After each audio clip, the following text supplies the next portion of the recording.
This is the Kitchen Sink WP Podcast, episode 312. I program my own computer. We have a server crash, 404 error, page not found, links aren't working, system is crashing, system is crashing, system is crashing. Your old HTML website, barely alive. We have the technology. We have WordPress. A new website, better than it was before. Better, stronger, faster.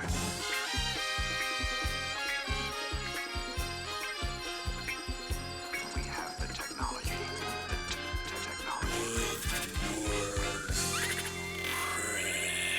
Why, hello everybody, this is Adam Silver, the host of the Kitchen Sink WP Podcast. Thanks for being here. Let's get started. All right, upcoming events. Sadly, no WordCamps next weekend. No events really at all. But that leads me to segment one in the news. The first thing here in the news is that WordCamp Asia, which should have been next weekend, has been canceled. It was canceled due to the coronavirus. It was determined that it just wasn't going to happen based on all the restrictions on travel, and it's a bad thing. So, if you have friends or family in areas affected, our prayers are with you, and hope everyone recovers. And it's been canceled, and a bummer to the organizing team as well. I've been on a team like that. It's a lot to take on, and to have it canceled last minute like this, and nothing we could do about it. They could do about it. So anyway, stay tuned for the rescheduling of that probably next year. All right. Also in the news, Automotive acquired All-in-One SEO. So Automotive is the main company behind Opted Monster, WP Beginner, WP Forums, a whole bunch of forums. It's Syed Balki's company. I know Syed. All-in-One SEO is an SEO plugin it was run by Michael Torbett, who's here locally in the Raleigh area. It's a friend of mine as well. And this happened last week right after I went to, I scheduled a post, so I could have re-recorded, but I didn't. So if you hadn't heard about it, now you know. Automotive acquired All-in-One SEO, and not just the company name and the product, but all the employees except for Michael. So everyone went with them over there. Pretty cool.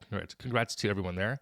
Also in the news, WooCommerce is partnering with Square to expand services for CBD merchants. Apparently selling CBD online, even though it's legal, it's very hard for people to do it easily with taking credit card processes online. We're using CBD for our doggo every now and then. He gets stressed out when it's lightning and thunder. So now we can find more places online to buy CBD oil for dogs and for humans, for that matter. So, pretty cool. And lastly in the news, Tessa Crisell, a friend of mine, she signed on to work as the developer advocate at Twitter, and she's moving to Boulder, which is awesome. Congratulations to her. She's amazing. So that's pretty cool. All right, moving on to segment two, the meat and potatoes of this week's episode. This week, I'm talking about onboarding, and specifically clients. But some episodes that are connected to this would be episode 305, which I did a few weeks back, where I talked about what I do when someone fills out an inquiry form, like after that inquiry comes in. And back on episode 186, I talked about 5 things when onboarding a freelancer. So on that topic, actually, I'm updating that process as well with contractor agreements being put into the mix, along with settings, expectations, communication methods, daily, weekly check-ins. And my tip and tool of the week is connected to that as well. Stay tuned for that at the end of the show. So in regards to client onboarding, it comes down to process and processes, right? Plural. And I've spoken about that before, about how I like to have processes in regards to my pipeline and finding clients. It turns out that these are also needed once you have the new client signed off on. And I've talked about that as well. And I met with somebody like a year and a half ago to help me with that. And I started but stopped. And apparently I didn't do a very good job at restarting this. So I'm tracking everything now as I'm doing this at the moment, because it needs to be easier than I've been making it. It needs to be repeatable and just overall better. And I've failed as a business owner to what my company tagline is. The first part of the tagline is relax, we've got this, as well as the white-gloved WordPress agency. So I really want, an example here. I want a better overall customer experience is what I want. So what does that entail? Well, I've got the pre-sales part down, the site audit, the proposal, the follow-up to the proposal, and adding the value that I'm bringing to the project. What I'm implementing and tracking and making a standard process now is once the client signs off on that proposal. And for now, I have 3 to 5 steps, different items, if you will. And I'm going to share those with you right now. And it'll make sense why it's 3 to 5. It just depends on the type of project. But here, number 1, it starts with sending the request for payment immediately, or the deposit. because if they've signed off on the proposal, they expect things to get moving. You want to keep that momentum going. So I immediately request the payment/deposit. I start with 50%. But that way it's in the system, it's in the books, they get it, right? Because if you wait, then it's like, why are you waiting? I mean, again, if it comes in, they sign it at midnight, you're not awake, it's one thing. But the minute you can get it, you get that approval, you really want to keep that ball going, okay? And in the past, I've waited for whatever reason, like, okay, yeah, great, I got one signed off, it's fantastic, I'll get to it like in a day or two. That's ridiculous, it really is. Okay, number 2, once the payment's made, normally we would just, quote, get to work. I say in air quotes, but I wouldn't say anything to the client. You know, that silence is golden rule in WP, index.php? That's not a good thing here. Silence is not golden. So I immediately now send a welcome to Concierge WP email. I currently have it as a template in my CRM, which is Pipedrive, or I might make this text expander, because with text expander, I can actually have it be, I can fill in some certain fields. I can make it so I automatically fill in a handful of fields that would make sense to the client. And I then explain the next steps that are going to occur. In my case, I made it really easy. There are 3 main steps that are going to happen. In that first email, the first step is going to be, I thank them for the deposit and I welcome them to Concierge WP. I tell them that we're now going to create a project in our PM tool, and we're going to invite them in to participate in that system. And that's where all conversations will be happening as well around the project. So now we know, they say, welcome, thanks for the deposit, thanks for the money. They're going to be added to the tool, and conversations are all going to be there, not via email. That's the goal, right? Okay. And then I also let them know when we will start the project and estimated delivery date. So except, of course, if there are changes or change orders, etc., or delays. But that way for example, we just signed a contract a few days ago. We're going to start on Tuesday the 18th, and we should be done by the end of the week. Pretty clear in that project. Okay. Now, there is a question here when I said 3 to 5 items. One of the items here is the kickoff call, quote unquote, and open quote, end quote, the kickoff call.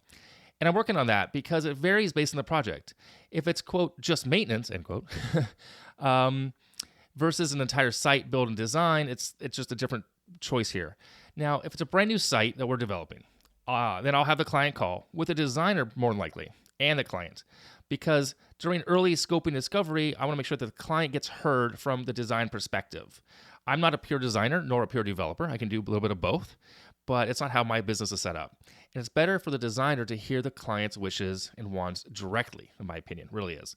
Similar goes with maintenance projects or even retainer-based work. Once payment is made, we circle back to that email, that welcome email. So I also want to indicate how it's going to work. So kickoff call sometimes happens after the contract's signed, but sometimes also it's not really a kickoff call, it's more of a discovery call. So we kind of call it 2 different things here. I'm trying to figure that piece out. Okay. So number 3 here is this. We then set up the project in my project management tool. In the case, we use Asana, and I assign the tasks and invite the client. Okay. Now, I've heard and read things online and talked to the people that inviting a client to the project may not be the best idea. But I really want the client to know what's going on. I want them to see the progress, because seeing that progress comforts people. I considered adding a client in the past to our concierge Slack channel, but decided against that because I've decided that Slack is really for internal communications only with the team. And I don't want to have to overly be cautious of what I say, because sometimes we know that working with clients can be interesting, to say the least. So we keep those 2 channels separate. Okay. Client communications are going to stay in Asana, notes, updates, project status, etc. And internal communications are going to be over in Slack.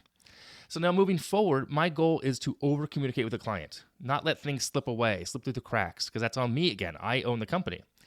And the next step here is to automate what I can, perhaps using Zapier, tying things together with, Pipedrive and the email system I use, or both, whatever it may be. So remember, I say we as in we, all of us, we are the experts. And many clients may not have or ever had the experience in hiring a web agency or a developer if you're a freelance solopreneur.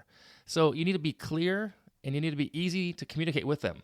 It'll help them truly feel comfortable with you. It'll ease their fears with the investment, because if it comes down to it, they're spending money with you, and it could be a lot of money.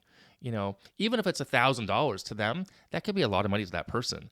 So $1,000, $5,000, $10,000, people need to feel comfortable in that purchasing decision. So again, number 1, request for payment deposit immediately. Number 2, send the welcome email. thanking them for their deposit, welcoming them to the company, the project. We're going to create a project for them and let them know when it starts an estimated delivery, right, based on the project as a whole. And the third thing is we then set that project up and we use Asana and we communicate, everything stays in there. So that's how I'm doing it from this point on. It's really quite simple. I'm trying to keep it simple, simple, simple. And I think you should do the same thing. So there you go. If you have any questions or if you have any other options there, by all means, let me know. I'd love to hear what else you're using, what you're doing as far as onboarding clients. Okay. Moving on, tip and tool of the week. This week's tip, it's right. It's connected to what I mentioned earlier, which was how I'm updating from episode 186 about onboarding freelancers. So over at Elegant Themes, they have a blog post and they have some example scripts for, quote, firing short-term and long-time freelance clients. So in this case, sometimes you have to let clients go and sometimes you have to let contractors go. And sometimes you just need to kind of review those things. So if you're looking for some context and text-based scripts, there's a link in the show notes. You can check that out. It's pretty interesting, and the timing is perfect right now. So there you have it. So if you have any questions, you can go ahead and send them in. Add them at KitchensinkWP.com. Use the SpeakPipe function of the website. If you want to support the show, you become a Patreon. If you want to sponsor the show, there's a form on the website. Thank you so much for listening, and we'll see you next week. Now go out and do some awesome things with WordPress. All right? Bye-bye.